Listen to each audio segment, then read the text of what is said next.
नमस्कार दोस्तों, मैं कन्हैयालाल स्वागत करता हूं आपका इस YouTube channel study with KL sir में। दोस्तों आज फिर आपके सामने हाजिर हूं रीट हिंदी का मॉडल पेपर लेकर।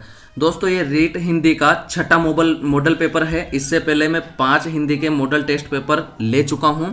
अगर आपने उनको नहीं देखा है तो ज़रूर उनको देखिए दोस्तों, बहुत ही अच्छे टेस्ट पेपर थे वो भी। चलिए दोस्तों इसको भी शुरू करते हैं। इसमें कुल 30 प्रश्न हैं जो कि रीट लेवल 1 और 2 दोनों ही की दृष्टि से बहुत महत्वपूर्ण है। दोस्तों इसमें अगर आप 30 में से 25 के आसपास सही करते हो तो आपकी तैयारी दी बेस्ट है। चलिए दोस्तों वीडियो को शुरू करते हैं। अगर आप चैनल पर नए हैं तो बिल्कुल चैनल को सब्सक्राइब करके बेल आइकन प्रेस कर लीजिए ताकि आने वाली वीडियो की नोटिफिकेशन आपको मिल सके। और दोस्तों वीडियो को लाइक और शेयर जरूर कर देना दोस्तों। चलिए दोस्तों पहला प्रश्न है दोस्तों, यहाँ पर ये गद्यांश है जिसे आप रोक करके पढ़ लेना। पहला प्रश्न है जमीन का पर्यायवाची नहीं है, पृथ्वी धरती विटप धरणी। तो बताइए इस प्रश्न का सही उत्तर क्या है। दोस्तों इस प्रश्न का सही उत्तर है विकल्प नंबर 3 विटप। दोस्तों यहाँ पर जो विटप है वो विटप धरती का पर्यायवाची नहीं होकर के पेड़ का पर्यायवाची है, तो यहाँ पर विकल्प नंबर 3 अपना सही है। अगला प्रश्न है प्रश्न नंबर 2, जीवित का विलोम है अजीवित, अस्थिर, अकुल, मृत। तो बताइए इस प्रश्न का सही उत्तर क्या है। दोस्तों इस प्रश्न का सही उत्तर होगा विकल्प नंबर 4 मृत। जीवित का विलोम होगा मृत। अगला प्रश्न है दोस्तों प्रश्न नंबर 3, गद्यांश में आए स्वयं सिद्ध एकार्थी शब्द का वाक्यांश होगा। स्वयं द्वारा सिद्ध किया गया, स्वयं को सिद्ध करने वाला, स्वयं के लिए सिद्ध पुरुष बनना और स्वयं पर सिद्ध प्रयोग करना। तो बताइए इस प्रश्न का सही उत्तर क्या होगा। दोस्तों इस प्रश्न का सही उत्तर है विकल्प नंबर 1 स्वयं द्वारा सिद्ध किया गया। विकल्प नंबर 1 सही होगा। अगला प्रश्न है प्रश्न नंबर 4, मिल जुल का समास विग्रह है। मिल से जुल, मिल और जुल, मेल जोल, मिल पर जुल। तो बताइए इस प्रश्न का सही उत्तर क्या होगा। दोस्तों इस प्रश्न का सही उत्तर होगा विकल्प नंबर 2 मिल और जुल, यानी यहाँ पर द्वंद्व समास होगा। अगला प्रश्न है प्रश्न नंबर 5, निम्न में अव्यय है समाज खंड एक व्यवस्था। तो बताइए इस प्रश्न का सही उत्तर क्या है। दोस्तों इस प्रश्न का सही उत्तर है विकल्प नंबर 3 एक।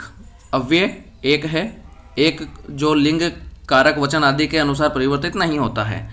दोस्तों वीडियो का आखिर में कमेंट में जरूर बताना है कि आपके कितने सही हुए और आपको कैसा लगा, और अगर सुधार की जरूरत है टेस्ट में तो आप वो भी कमेंट में बता सकते हैं। छठा प्रश्न है बाहरी सुख सुविधाएं आकर्षित करती है, पुल्लिंग, स्त्रीलिंग, नपुंसकलिंग, उभयलिंग। बाहरी सुख सुविधाएं आकर्षित करती है, तो यहाँ पर अपन से पूछा है, टाइपिंग मिस्टेक है कि जो रेखांकित शब्द है इसमें लिंग कौन सा है, पुल्लिंग, स्त्रीलिंग, नपुंसकलिंग, उभयलिंग। तो बताइए इस प्रश्न का सही उत्तर क्या है। दोस्तों यहाँ पर इस प्रश्न का सही उत्तर जो है वो होगा विकल्प नंबर 2 स्त्रीलिंग। यहाँ पर जो सुविधाएं हैं स्त्रीलिंग है। चलिए दोस्तों अगला प्रश्न है प्रश्न नंबर 7, यहाँ ऐसा कोई जो उस शेर को पकड़ ले, इस वाक्य में रेखांकित भाग में कौन सा पदबंध है। तो बताइए इस प्रश्न का सही उत्तर क्या है। दोस्तों यहाँ पर इस प्रश्न का सही उत्तर होगा विकल्प नंबर 4 विशेषण पदबंध। यहाँ पर जो ये रेखांकित है यहाँ ऐसा मतलब विशेषण, तो विशेषण पदबंध है। चलिए दोस्तों अगला प्रश्न है प्रश्न नंबर 8, आगमन विधि में छात्र अग्रसर होता है विशिष्ट से सामान्य की ओर, सामान्य से विशिष्ट की ओर, सामान्य से सामान्य की ओर और विशिष्ट से विशिष्ट की ओर। तो बताइए इस प्रश्न का सही उत्तर क्या है।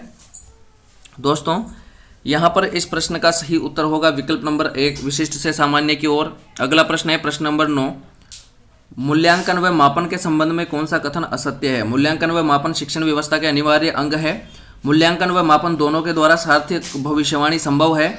मूल्यांकन में गुणात्मक व परिणामात्मक दोनों प्रकार के निर्णय लिए जा सकते हैं, लेकिन मापन में केवल परिणामात्मक। मूल्यांकन का क्षेत्र व्यापक है व मापन का सीमित। तो बताइए इस प्रश्न का सही उत्तर क्या है। दोस्तों यहाँ पर इस प्रश्न का सही उत्तर है विकल्प नंबर 2 मूल्यांकन व मापन दोनों के द्वारा सार्थक भविष्यवाणी संभव है। ये कथन असत्य है दोस्तों, सार्थक भविष्यवाणी नहीं कर सकते।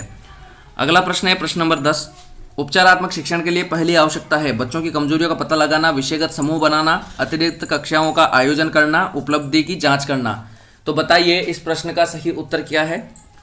दोस्तों यहाँ पर इस प्रश्न का सही उत्तर है विकल्प नंबर 1 बच्चों की कमजोरियों का पता लगाना। बच्चों की कमजोरियों का पता लगाएंगे तभी तो उनका उपचारात्मक शिक्षण होगा।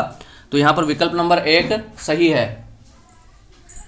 चलिए दोस्तों अगला प्रश्न है प्रश्न नंबर 11, गरीबी शब्द है विशेषण, सर्वनाम, संज्ञा, क्रिया।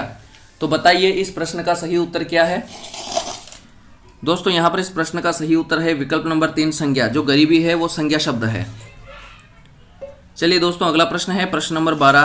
दुख शब्द का पर्यायवाची होगा वेदना, अभ्र, अवज्ञा, धृष्टता। तो बताइए इस प्रश्न का सही उत्तर क्या है। दोस्तों यहाँ पर इस प्रश्न का सही उत्तर होगा विकल्प नंबर 1 वेदना। दुख का पर्यायवाची शब्द वेदना होगा। अगला प्रश्न है प्रश्न नंबर 13। काठ की हांडी बार बार नहीं चढ़ती का भावार्थ है कपट व्यवहार बहुत दिनों तक नहीं चलता, खाना पकाने में काठ की हांडी काम में नहीं लेनी चाहिए, खाना बनाने में धातु के बर्तन ही काम में लेना चाहिए, काठ की हांडी को अत्यावश्यक होने पर ही काम में लेना चाहिए। तो बताइए इस प्रश्न का सही उत्तर क्या है। दोस्तों यहाँ पर इस प्रश्न का सही उत्तर होगा विकल्प नंबर 1 कपट का व्यवहार बहुत दिनों तक नहीं चलता। विकल्प नंबर 1 सही हो जाता है। चलिए अगला प्रश्न है प्रश्न नंबर 14। भाषा शिक्षण में खेल विधि को किस रूप में उपयोग किया जाता है। नाटक प्रदर्शन, अंत्याक्षरी, समस्या पूर्ति, उपयुक्त सभी। तो बताइए इस प्रश्न का सही उत्तर क्या है। दोस्तों यहाँ पर इस प्रश्न का सही उत्तर है विकल्प नंबर 4 उपयुक्त सभी। यहाँ पर ये तीनों का ही खेल विधि के रूप में उपयोग किया जा सकता है। भाषा शिक्षण में खेल विधि में इनका खेल विधि के रूप में उपयोग हो सकता है। प्रश्न 15 है दलीय शिक्षण पद्धति का प्रारंभ हुआ है जर्मनी में, अमेरिका में, ब्रिटेन में, भारत में। तो बताइए इस प्रश्न का सही उत्तर क्या है। दोस्तों इस प्रश्न का सही उत्तर है विकल्प नंबर 2 अमेरिका में। दलीय शिक्षण पद्धति का प्रारंभ अमेरिका में हुआ। चलिए अगला प्रश्न है प्रश्न नंबर 16। चक्राकार उपागम के प्रवर्तक है जेरोम ब्रूनर, हर्बर्ट स्पेंसर, अरस्तु, वाटसन। तो बताइए इस प्रश्न का सही उत्तर क्या है। दोस्तों इस प्रश्न का सही उत्तर है विकल्प नंबर 1 जेरोम ब्रूनर। चक्राकार उपागम के प्रवर्तक जेरोम ब्रूनर है। अगला प्रश्न है प्रश्न नंबर 17। मौखिक अभिव्यक्ति कौशल की विशेषता नहीं है। विचार क्रमबद्धता, अवसरानुकूलता, अनुकरण लेखन, प्रभाव उत्पादकता। तो बताइए इस प्रश्न का सही उत्तर क्या रहेगा। दोस्तों यहाँ पर इसका सही उत्तर होगा विकल्प नंबर 3 अनुकरण लेखन। जो है मौखिक अभिव्यक्ति कौशल की विशेषता नहीं है, ये लेखन की विशेषता है। अगला प्रश्न है प्रश्न नंबर 18। छोटे बालक पाठ्यपुस्तक के रंग बिरंगे चित्रों को बहुत पसंद करते हैं। ये पाठ्यपुस्तक के किस गुण से संबंधित है। आवरण, कागज, सार्थकता, उपयुक्तता। तो बताइए इस प्रश्न का सही उत्तर क्या है। दोस्तों इस प्रश्न का सही उत्तर होगा विकल्प नंबर 4 1 आवरण, जो है आवरण से संबंधित है। अगला प्रश्न है प्रश्न नंबर 19। इग्नू, एनसीईआरटी आदि किस प्रकार की बहुमाध्यम तकनीकें हैं। दूरस्थ, मनोरंजन और आरेख, समीपवर्ती। तो बताइए इस प्रश्न का सही उत्तर क्या है। दोस्तों इस प्रश्न का सही उत्तर है विकल्प नंबर 1 दूरस्थ। इग्नू एनसीईआरटी जो है दूरस्थ शिक्षा से संबंधित है। दूरस्थ शिक्षा से संबंधित है, तो विकल्प नंबर 1 यहाँ पर सही हो जाता है। चलिए दोस्तों अगला प्रश्न है प्रश्न नंबर 20। मापन के क्षेत्र में सर्वप्रथम लिखित वस्तुनिष्ठ परीक्षण का निर्माण किसने किया था। Horace man, J.M. Rice, Stephen कोरे, कोलियर। तो बताइए इस प्रश्न का सही उत्तर क्या है।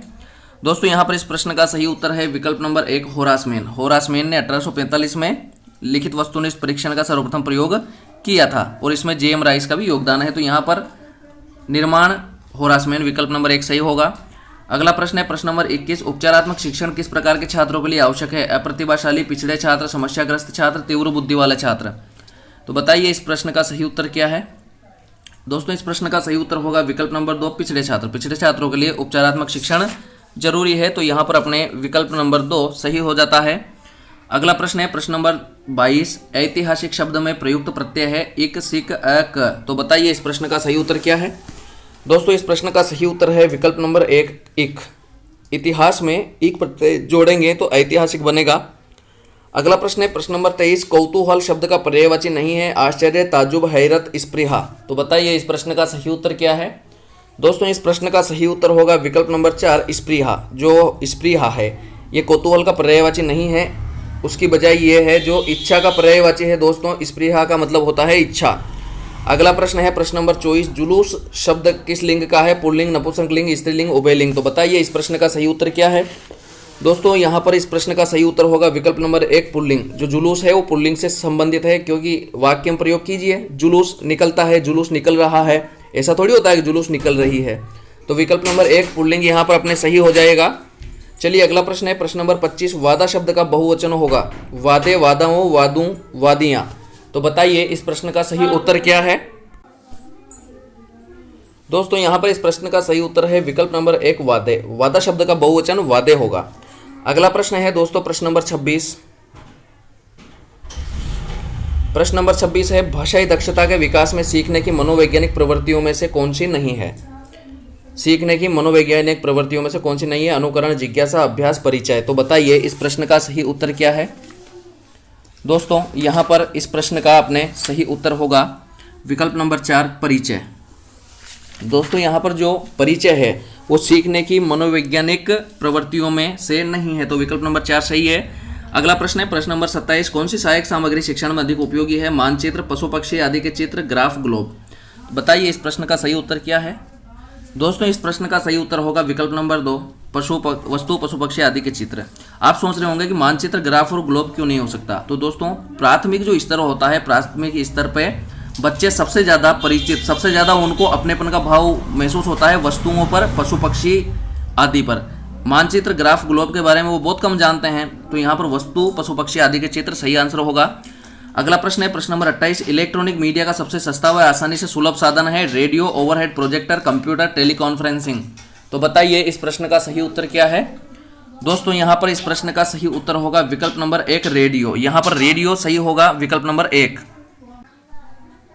रेडियो जो है अन्य की अपेक्षा सस्ता है, तो यहाँ पर विकल्प नंबर 1 सही हो जाएगा। अगला प्रश्न है दोस्तों प्रश्न नंबर 29, एक शब्द में उत्तर देने योग्य सरल प्रत्यास्मरण प्रश्नों को वर्गीकृत किया जा सकता है? अति लघुत्तरात्मक प्रकार, वस्तुनिष्ठ प्रकार, लघुत्तरात्मक प्रकार और आत्मनिष्ठ प्रकार। तो बताइए इस प्रश्न का सही उत्तर क्या है? दोस्तों यहाँ पर इस प्रश्न का सही उत्तर होगा विकल्प नंबर 2, वस्तुनिष्ठ प्रकार। दोस्तों जो वस्तुनिष्ठ प्रकार के प्रश्न होते हैं उसमें एक शब्द में उत्तर दे सकते हैं, बाकी अति लघुत्तरात्मक, लघुत्तरात्मक और आत्मनिष्ठ इनमें एक शब्द में उत्तर नहीं दिया जा सकता, तो विकल्प नंबर 2 अपना सही हो जाएगा। चलिए दोस्तों अगला और आखिरी 30वां प्रश्न। उससे पहले अगर आपने वीडियो को अभी तक लाइक नहीं किया है तो प्लीज वीडियो को लाइक और शेयर कर दीजिए। 30वां प्रश्न है, किस क्रमांक में अय्यादी संधि का उदाहरण है? अय्यादी संधि का उदाहरण है देव्यार्पण, व्यूह, दायिनी, रामायण। तो बताइए इस प्रश्न का सही उत्तर क्या है? दोस्तों यहाँ पर इस प्रश्न का सही उत्तर होगा विकल्प नंबर 3, दायिनी। यहाँ पर इसका जो विच्छेद है होगा दे प्लस इनी होगा, दे प्लस इनी होगा, दायिनी बनेगा, अय्यादी संधि होगी। तो चलिए दोस्तों आज के लिए इतना ही, मिलते हैं जल्दी ही नए वीडियो में नए टेस्ट के साथ, तब तक के लिए नमस्कार।